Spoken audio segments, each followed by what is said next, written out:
देखिए, अब हम लोग एमसीक्यू की सीरीज में क्लास 10th के मैथ में जो त्रिज्यखंड और वृत्तखंड है उसके क्षेत्रफल तक पहुंच रहे हैं। तो कुछ प्रश्न यहाँ से भी आप देखिए और इनको तैयार करिएगा तो आपके ऑप्शनल प्रश्न की संभावना ज़्यादा हो जाएगी कि आपको मिल जाएंगे।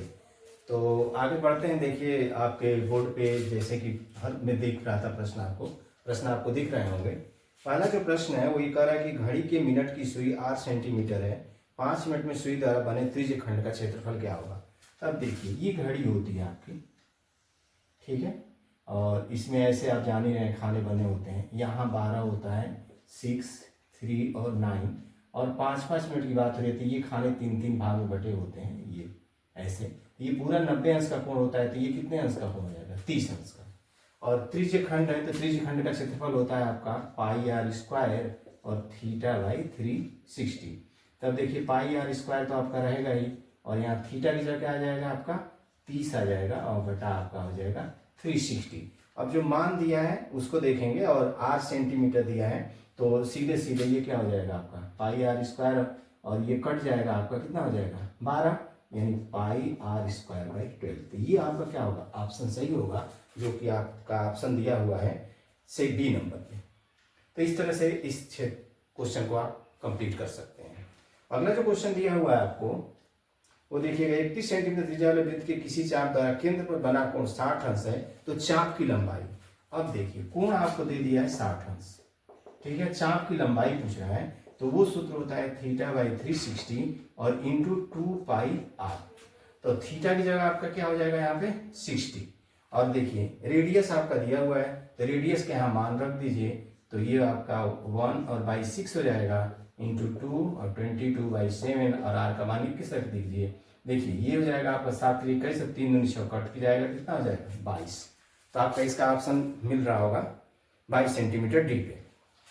उसके बाद का जो क्वेश्चन कह रहा है कि दो वृत्तों की परिधि का अनुपात 3 संबंधित 2 है, तो क्षेत्रफल का अनुपात। देखिए, बस सीधा सीधा सवाल होता है, जब परिधि में अनुपात दिया है तो रेडियस का भी अनुपात वही होता है।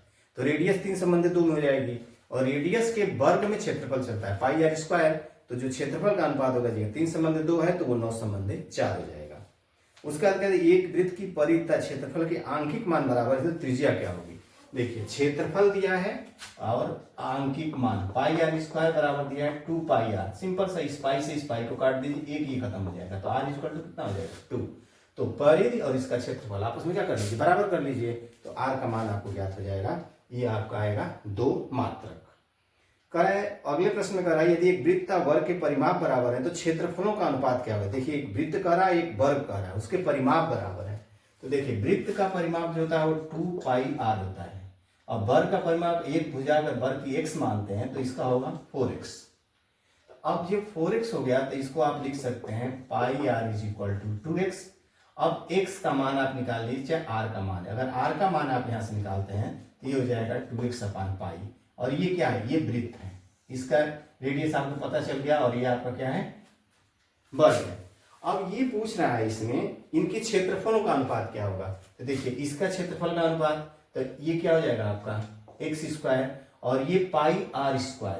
तो πr² मतलब ये आपका हो जाएगा, देखिए पाई और r² की जगह ये हो जाएगा 4x², और ये पाई का वर्ग। तो यहाँ ये पाई वर्ग उलट के कहाँ चला जाएगा, ऊपर चला जाएगा, π², एक पाई खत्म हो जाएगा और एक पाई बचेगा, x² से x² बच जाएगा।